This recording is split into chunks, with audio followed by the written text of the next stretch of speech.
Palace ખાતે seminar આયોજિત કરાયો. લાયન્સ ક્લબ ઇન્ટરનેશનલ એ વિશ્વની સૌથી મોટી એનજીઓ છે, જે વિશ્વભરના લગભગ 200 દેશોમાં પ્રતિનિધિત્વ ધરાવે છે. લાયન્સ ક્લબ ઓફ વડોદરા શાંગ્રીલા તેમાંથી એક ક્લબ છે અને તેઓ પર્યાવરણીય સેમિનારનું આયોજન કરનાર છે, કારણ કે chartered president Narendra Kabra project director પર્યાવરણ જાગૃતિનું પદ ધરાવે છે. પર્યાવરણ એક વિશાળ વિષય હોવાથી દર વર્ષે સમકાલીન વિષયો પસંદ કરે છે.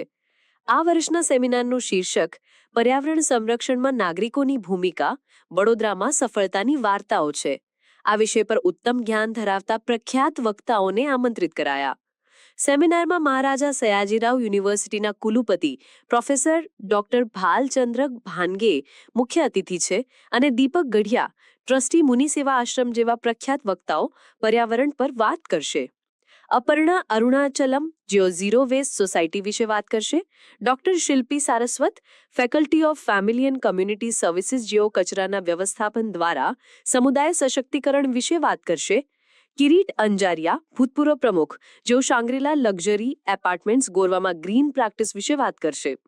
રાકેશ પટેલ ઇન્દિરાનગર પ્રાથમિક શાળાના આચાર્ય જેઓ તેમની શાળામાં પર્યાવરણીય પ્રેક્ટિસ વિશે વાત કરશે.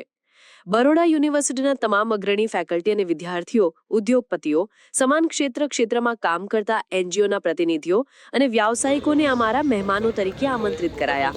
આ સેમિનાર વૈજ્ઞાનિકો, ઉદ્યોગ નેતાઓ અને પર્યાવરણ પ્રવૃત્તિઓની એક સાથે લાવશે. અંતિમ ધ્યેય પર્યાવરણમાં સુધારણા માટે યોજના અને સામૂહિક પ્રતિબદ્ધતાને પ્રોત્સાહન આપવાનું છે. આ વર્ષનો વિષય વિવિધ સમાજો, વ્યક્તિઓ, એનજીઓ અને શાળાઓ દ્વારા અનુસરવામાં આવતી શ્રેષ્ઠ પ્રથાઓ પર છે. આ કરેન્સન Nilambar Bellissimo 1 ISKCON Heights, Shangri-La luxury apartment, Shikhar society, Nilambar Bellissimo 3 વગેરે જેવી મોટી સોસાયટીઓના પ્રમુખ અને સચિવને આમંત્રિત કરાયા. સેમિનારમાં લગભગ 130 સહભાગીઓ હાજર રહેશે તેવી અપેક્ષા વ્યક્ત કરાઈ. आज का हमारा टॉपिक ऐसा है कि जिसमें हम बड़ौदा के सिटीजन्स, बड़ौदा के एनजीओ, बड़ौदा के इंडिविजुअल्स क्या कर सकते हैं सोसाइटी में, उसके हम लोगों ने कुछ सोसाइटीज़ को बुलाया, जैसे सतवा सोसाइटी, सेंग्रीला सोसाइटी. कुछ बच्चों ने जो पीएचडी कर रहे थे, जिन्होंने जो प्रोजेक्ट बनाया है कि फूल का क्या यूज हो सकता है, फूल को कैसे हम सेग्रीगेट कर सकते हैं, उससे कैसे कलर बना सकते हैं.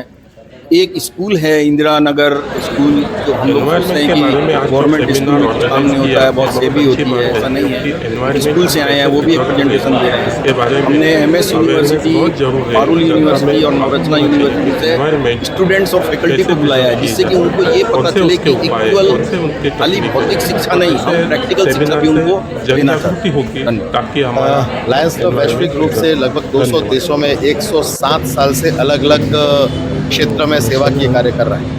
और एनवायरनमेंट जो है हमारे इंटरनेशनल 8 कॉज है जिसके अंदर लायंस क्लब सेवा दे रहा है. उसमें से एक महत्वपूर्ण विषय एनवायरनमेंट की. और एक समाज के रूप में, एक नागरिक के रूप में एनवायरनमेंट के लिए हमारी क्या भूमिका हो सकती है, एक नागरिक की क्या भूमिका हो सकती है, एक स्टूडेंट की क्या भूमिका हो सकती है, एक एनजीओ की क्या भूमिका हो सकती है, इस विषय पर हमारे लायंस क्लब के द्वारा यहाँ सूर्या पैलेस में एक सेमिनार का आयोजन किया गया. इसमें इंडस्ट्रियलिस्ट मौजूद रहे, स्टूडेंट्स मौजूद रहे, और खास हमारे यहाँ एमएस यूनिवर्सिटी के वाइस चांसलर खलगे जी उपस्थित थे. उसके साथ साथ कीनोट स्पीकर के रूप में मुनि सेवा आश्रम गोरज के दीपक जी गढ़िया उपस्थित रहे.